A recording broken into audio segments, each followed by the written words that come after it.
As a small business owner, have you ever felt overwhelmed by the pressure of choosing the right hire or leading a team? Or have you ever found yourself tolerating a bad hire because you fear trying and failing again as you repeat the hiring process? If so, you're not alone, and you are in the right place. Welcome to the Growing Your Team podcast. The Growing Your Team podcast teaches business owners like you to expand your unique business by teaching you to master the hiring and team management process. Hiring and managing a team does not have to be a challenge. You just have to learn to do it right. And the Growing Your Team podcast teaches you how to become a confident leader who hires right every single time. Now, let's jump into the show where each episode you will learn tips on how to identify what type of help you need on your team, how to source amazing candidates, how to conduct interviews that lead you to your ideal team member, how to onboard successfully, and how to lead every person in your business so you have a team of rock stars who you are happy to pay every single paycheck. So let's jump in and teach you how to hire like a pro. Hello, Jamie Van Kuyk here, and welcome back to the Growing Your Team podcast. Today, I have on guest Danielle Hendon. Danielle is the founder and owner of Corners CFO, a firm offering financial advisory services to small business owners on a scale that fits their company and budgets. Coupling her decade of experience in corporate finance and accounting with her passion for small business owners, Danielle brings the benefit of big business financial analysis to entrepreneurs. Now, instead of corporations increase share prices, Danielle gets to help business owners increase their livelihoods so they can leave a legacy and lasting impact on their community. In today's conversation, Danielle and I are really talking about whether you can afford a team member. We are looking at ensuring you are bringing in the right people that are going to bring that positive financial ROI for you, because it's not just about bringing bodies in and then impacting your bottom line. It's about building wealth with each hire. We're also talking about the importance of having a line of credit and how that can really help your business so you don't have to make rash decisions with the uncertainty of the economy, because we never know what's going to happen. So how do we always prepare ourselves so we can succeed at whatever life throws our way? Let's jump into the episode. Hi, Danielle. Thank you so much for joining us today on the Growing Your Team podcast. Thank you so much for having me, Jamie. I am really excited to talk about the financial side of HR and growing a team. Yes. This is one of my favorite topics when it comes to growing a team, because I think it's the scariest for people because, we'll definitely get into all that. But, it's one of those things where I think we hold ourselves back when we shouldn't hold ourselves back, or we make decisions when we shouldn't have made those decisions because we don't have the money. But before we get into all that, Danielle, tell everyone about yourself. Oh my gosh, I love giving my origin story because it always throws people off a little bit. I actually went to college to be a music major. I thought I was going to sing opera for a living and had a professor that made us write all about the future of our intended career path, and realized very quickly I was going to be broke and didn't want that. So I did have friends in the accounting business school and was like, oh, let's try that. There's this weird mesh of music and numbers that just makes sense. And I don't know what it is, but I loved it. And accounting made so much sense to me. I stuck it out, got my master's, went into public accounting like most people do. And then I started a family and I realized I did not want to be working 60 hours a week with a newborn at home. So I left the public accounting realm and went into corporate. Being in the Houston area, which is where I'm at, a lot of my experience was with oil and gas. So I landed at an oil and gas company downtown and worked there for about a decade before they went bankrupt. The prices tanked, they went through bankruptcy, and on the other side of it, the bankers were slicing and dicing, and the pandemic hit. So while I never want to take away from any of the pain that people have gone through during that time, I think a lot of us experienced a silver lining in that the whole world slowed down and we got a completely different perspective of things in our lives. And for me, as a workaholic mom, it was a completely different perspective of parenting. And I realized I didn't want to give up the time with my kids for the time that I spend doing what I love, but I also didn't want to give up doing what I love because I have kids. And I happen to have a friend of mine who runs her own business introduce me to another fractional CFO business owner that gave me the like rah rah, you can do it. I have loved the rising tides atmosphere of small business, especially women-owned businesses. And I took a leap of faith and I have never looked back since. So now I love telling people instead of helping corporations as a cog in the wheel, increasing shareholder value, I get to help small business owners use those same concepts to increase livelihoods and legacies and impact in their communities.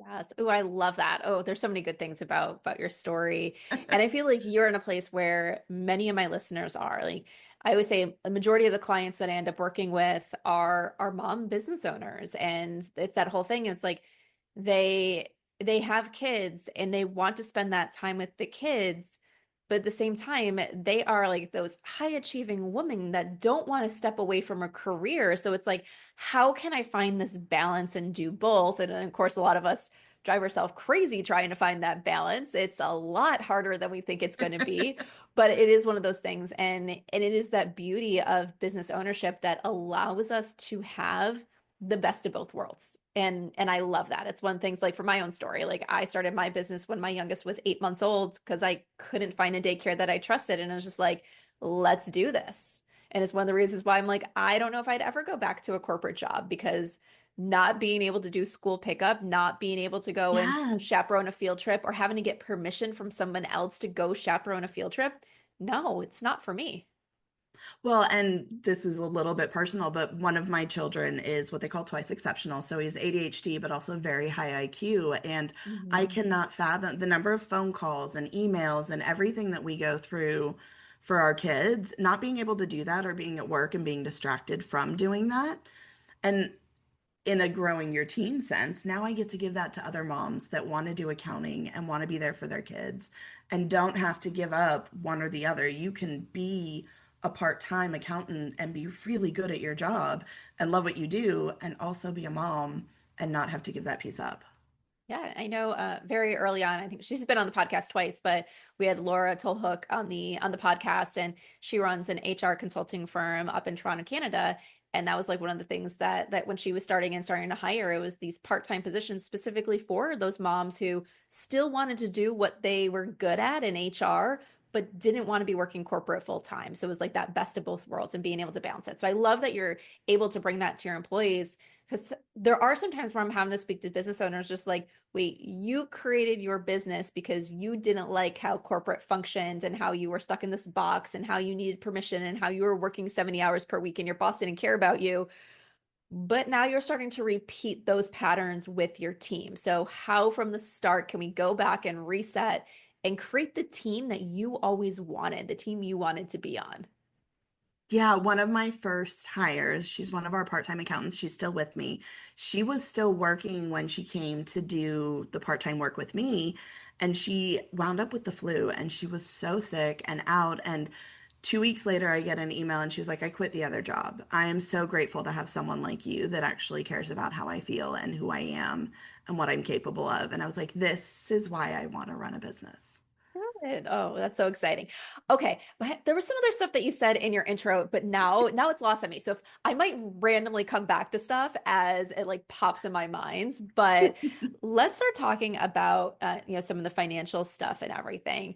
I know I've talked about it before on the podcast, but it's been a while, so I really am excited about going back to it. So because we need to hear this. We need to hear this as business owners. And it's talking about can I afford to hire? It's one of the hesitations I hear all the time from business owners. And I think it's especially important right now because as we're recording this, it is the end of May. And these last few months have been a little crazy. Are there tariffs? Are there not? Is my industry impacted? Is it not? If I place this order and it's coming like shipment from overseas, is there going to be a tariff by the time it shows up? Is there not? And I know there's been a lot of people having to make tough decisions on their business. And a Mhm. lot of people have also been like, well, let me just pause because I need to see what's going on. So I'm not going to make any of those other decisions. And I'm just like, okay, yes, there are things that are impacting businesses, but then there's also a lot of things that we are just scared of. And I think it's the same thing you mentioned COVID in your introduction. COVID was the same time, whereas I think people are like, wait, this other business is being impacted, so I'm going to make decisions not to do something in my business because I'm afraid I'm going to be impacted. And I Yes. always try to tell them, we have to look at what's actually going on in our business because our business is different than that business.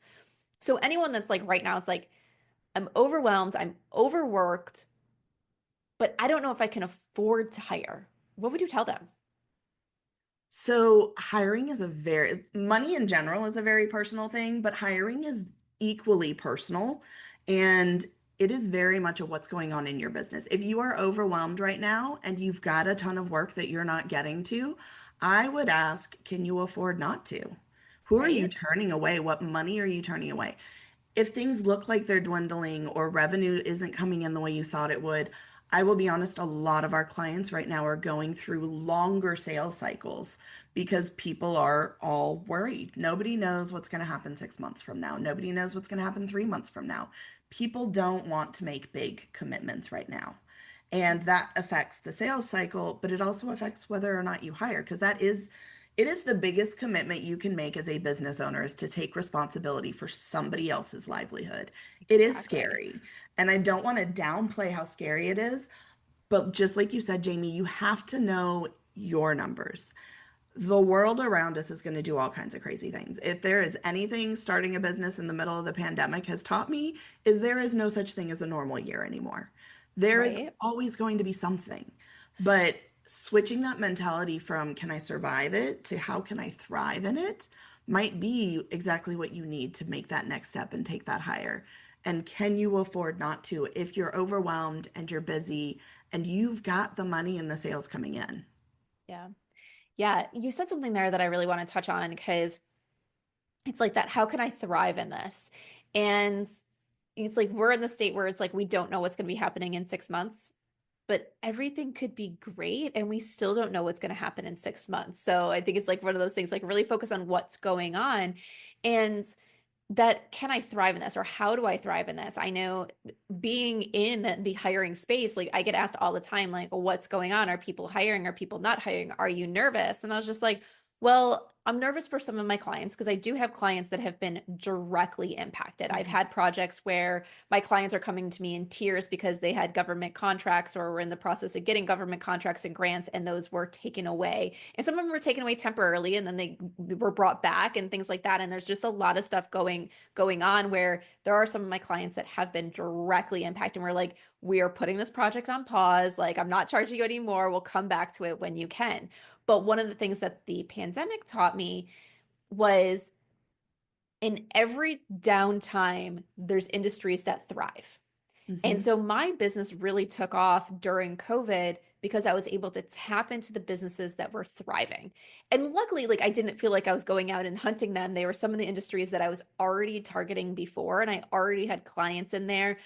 But because I had those clients there and they put things on pause for a little bit, they're like, let me just pause for a few weeks. Let me just see what's going on. And they're like, oh, wait, my demand is going through the roof. Like, this is great. And because of that, it taught me that look for what's going well and double down on that. So I know right now, like if things continue, if the economy tumbles a little bit, there will still be parts of the economy that are thriving. Tap into that because that's how I can do it. Now, every business is different, but that's like for me, learning go where the opportunity is instead of focusing on what I'm losing.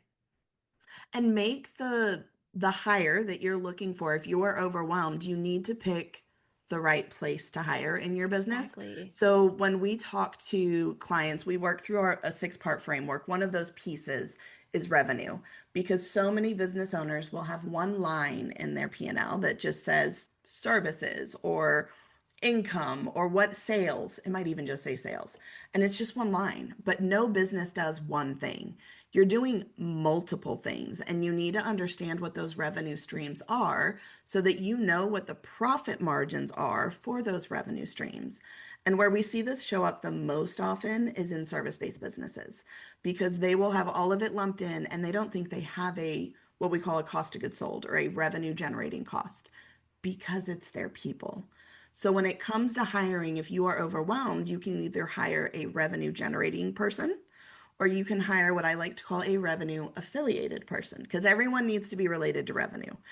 They You're may not speaking my directly bring language, in Danielle. I dollars. love all this.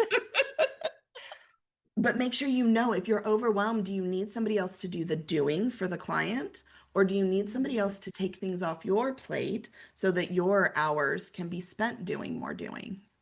Yeah, yeah, and I love that, and I feel like I was actually just interviewed for a podcast yesterday. We were kind of talking about some of that things, and it's just like it could change at different phases of your business. So sometimes you need to hire that person so you can do the doing, and then sometimes you need to hire the doers so you can do other things in your business because you're really growing into that CEO and you need to let go. Yes. So I love all that because it really is one of those things. It's like if you're really good at sales and that networking and you need to pivot and change directions, well, you need to be able to have the time to go spend on that sales and networking and who's going to be taking care of those clients once they come in. Because there's things with your clients you don't personally have to do. Even if you are a personal brand, you don't have to do everything for your clients. And a lot of times, if you're overwhelmed and you are the one doing all of the things, you are almost indefinitely in need of another doer. Like if Mhm. you're overwhelmed and you're the one doing all the things, and a lot of times, depending on how your pricing is and your revenue models, and we can get into all kinds of things on that. But I will almost always tell our clients if you feel overwhelmed and you think you need somebody, then we probably should have been looking last month. Right? Because it is almost Exactly. never a bad decision if you've got all the work to bring on some help. Yeah, yeah, exactly. Yeah, and it allows you to really go out and bring in more work so that way, you're able to have both your plates full. Okay. So, but I love what you're talking about. Like for service-based businesses, sometimes we kind of look too narrow and we lump everything together because I know personally, like I kind of do, I would say both sides of it, depending on what type of mood I'm in. Because someone's like, well, what do you do? I'm like, we hire hiring services. And sometimes I could think I get so narrow in my mindset of we provide hiring services and guidance, and it's all kind of the same because it's all kind of in that recruiting bucket for our clients. But then I have to pull back, and I do when I keep track of my revenue, like what type of project it was on each thing. It's like, well, my recruiting projects are different and have different return on that investment and different costs and everything. They're different than when we're just writing job posts for our clients and interview guides for our clients. They are different things, even though it's all in that hiring arena of a business. Well, and I would bet your expectations of your team are very different on those projects too. So when it comes to the revenue side and a service-based business, not only do we need to remember that your people are a revenue generating cost, but because your people are your primary revenue generating costs, it becomes even more important, especially for people that are flat fee, but this applies to hourlies as well, to understand what the expectation is of those people in that role so that you know what your revenue profit margins should be. And if you're not hitting profit margins, I love having the conversation, and I'm sure you have this with all of your clients of, okay, so is it a people problem? Is it a systems problem? Is it a expectations problem? Do we need to change how we interviewed that prospect and they should have had a different quote? Like, where did this go wrong? But if you don't set the expectation and if you don't know the numbers to begin setting an expectation, then you're Right. just wandering wild. Yeah, yeah, I love that. So it just made me think about like I have talked to many people that are like newer in business, just kind of like business things, and we'll just go meet for coffee or lunch and we're talking about things. And I'm sure you've seen this all the time is when you're new in business, you are most definitely going to price your services way less than they should be. And I remember having to talk to a friend that's a business owner, and I was just like, you are pricing your services based off of what you think you can afford, but you're not your target audience. So you would never be hiring someone for these services on the stage of your business. So think about what those people can afford. And, part of the reason I bring that up is I think it comes where we're like, okay, I can't hire a team member because a team member is going to cost me X, but it only costs, or I only charge Y for this. And then how am I going to pay myself? How am I going to pay for my systems and all that other stuff? How am I going to pay my taxes? And sometimes I just remember having to challenge people. It's just like, but if that's what it costs to do the work, why are you paying yourself less than that? Why are Yes. you charging? Like, we have to add that stuff, all that stuff in to figure out what does our service actually cost. And that for those of you listening to this that are kind of in that solopreneur doing all the doing, you absolutely need to put your distributions and payroll in that revenue generating cost bucket when you're figuring out profit margin, because Oh yeah. eventually you're going to have to pay somebody else to do it. Exactly. So I remember, oh gosh, it was probably almost about 2 years ago now. I significantly changed my pricing model and I was scared to do it because I was just like, how do I charge someone that much? And just having to get through that mindset of the businesses that I work with are a different stage than where I am in my business. They can afford this, or even thinking about like myself is like, okay, if I was bringing on someone like this, what can I afford now? Like, what package would be right for me and things like that. But I was still really, really nervous about it. And around that same time, I started using a time tracking tool. So I use Toggle to kind of track everything, and I track everything when it comes to my client work. And I remember having a client that it was probably a project that I should have never said yes to begin with. We've all had that. We've all Mhm. had that client where it's A just like, part-time job. why didn't I listen to my gut? Like, but we're so excited because it's like it's additional revenue coming in. Look at that! I'm going to smash my numbers this month, and you're so excited about the wrong things that you ignore the red flags. And so I ignored the red flags, and I'm in the middle of this project, and I'm just like, I even told the client, I don't think we're the right person for you. I think the type of recruiting style you really need a headhunter. We do light headhunting occasionally here at Growing Your Team, but we really tap into the active job seeking network. We don't do headhunting. I was like, you guys really need a headhunter. And they're like, no, no, no, let's continue. And once again, I should have been more firm to say, no, you guys need a headhunter. We're ending the project. So finally it continues on, and I'm just like, listen, I was like, we can't get you what you need. We are ending the contract. And with our contracts, there's that things there is like we end a contract, you get a refund minus like the work that has actually been done on the project. And I remember adding up everything that we had done on that project, all the hours, all the things that we created that were the tangible items that they could go and use on their own. And when I did that, I was just like, oh my gosh, was I undercharging before? I was Yeah. like, my pricing is exactly where it needs to be now. Like, I was so undercharging before, but I never really did that work of how much does it actually cost me to do this? Because I Yeah. would, as a business owner, I fall into the trap of like, okay, I pull my owner share, so whatever's there, but it's like, I am working hard to earn that money. Why am I not like factoring in like what it actually costs to do that job? I love using your goals as a business owner and or what you would pay somebody else, because it is really hard, especially if you're in that place of being the main doer in the business, to be like, okay, what is that cost? Because I just pull money out when I can pull it out of the bank account, and that's what I pay myself. And revenue feels like it's income. It feels like it's going to make things better, but everybody should know what their hourly rate is. Even if you're Yeah. doing flat fee stuff, how much would you pay somebody else to do this? And or as the business owner, how much money do you want to be making in your business?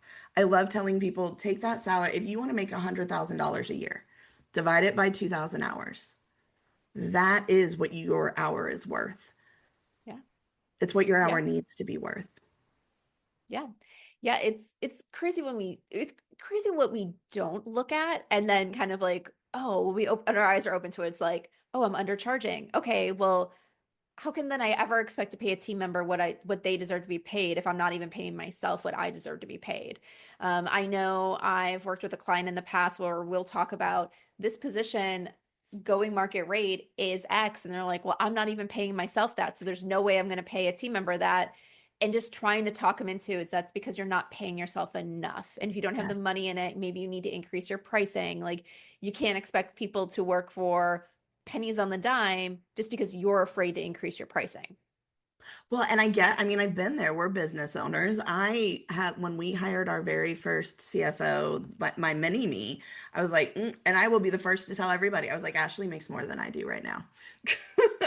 But Ashley does more than I do right now. Like, you get to do some trade-offs sometimes. And I'm sure you do this a lot, Jamie. We get very creative in how we can compensate our employees. And I like to make sure, I talked earlier about revenue affiliated, even if they're not revenue generating, everybody's got an affiliation to revenue, and you want to make sure you're incentivizing the right activity for your role that you're hiring. And that doesn't always mean straight hourly or salary. It might be bonuses for things. It might be a team retreat when we hit this really cool goal.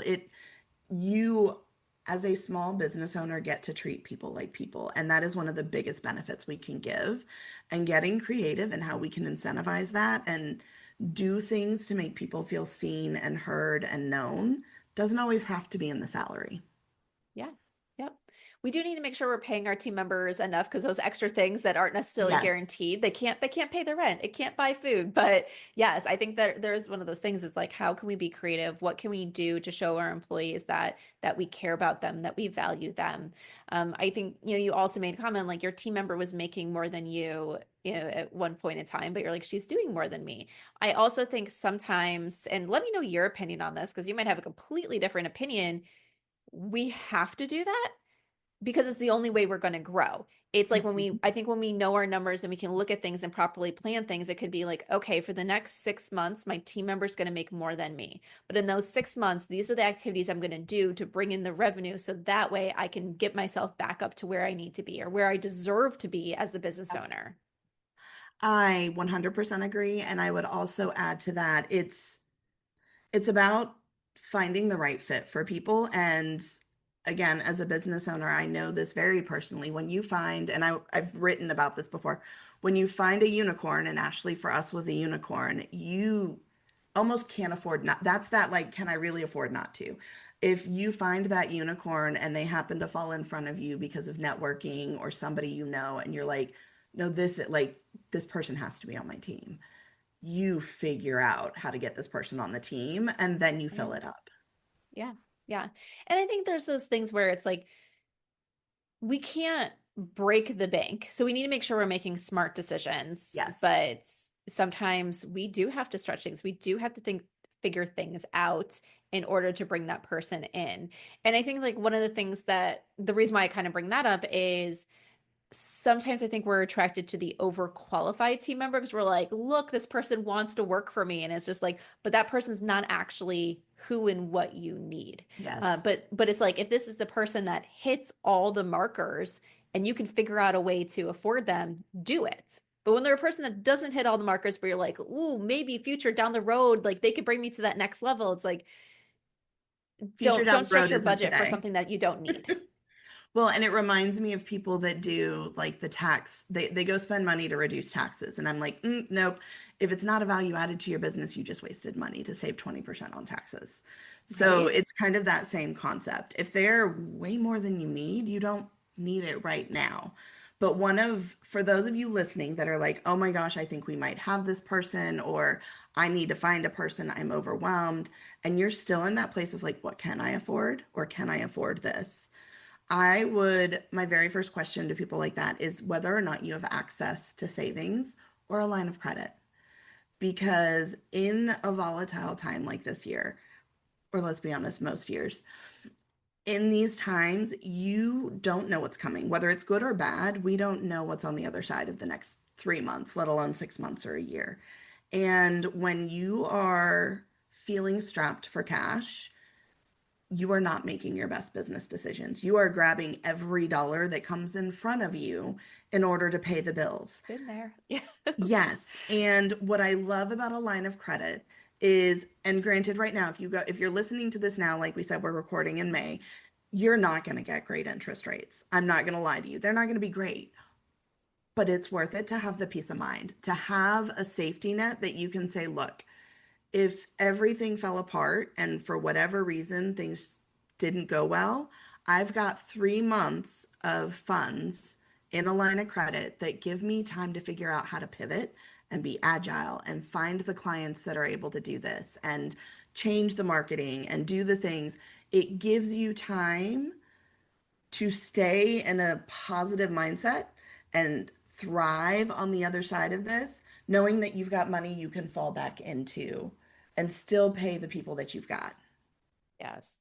Yeah, I think that's so important. And it's one of those things where I didn't really understand what a line of credit was until I started going to a lot of business conferences and they would talk about it and how important it is to get it all set up before you actually really need it. Because when you're in that Yes, tough spot, they're not going to give it to you.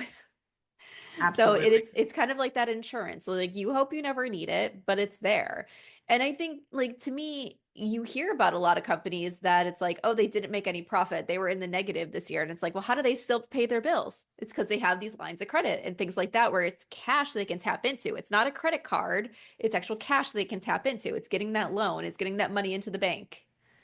It is, and I'm sure you've probably talked about this a ton, Jamie, but the cost of hiring somebody versus just one bad month and keeping your amazing team members, it's just so much easier to be able to dip into that line of credit and say, we're going to keep everybody doing what we know they do best.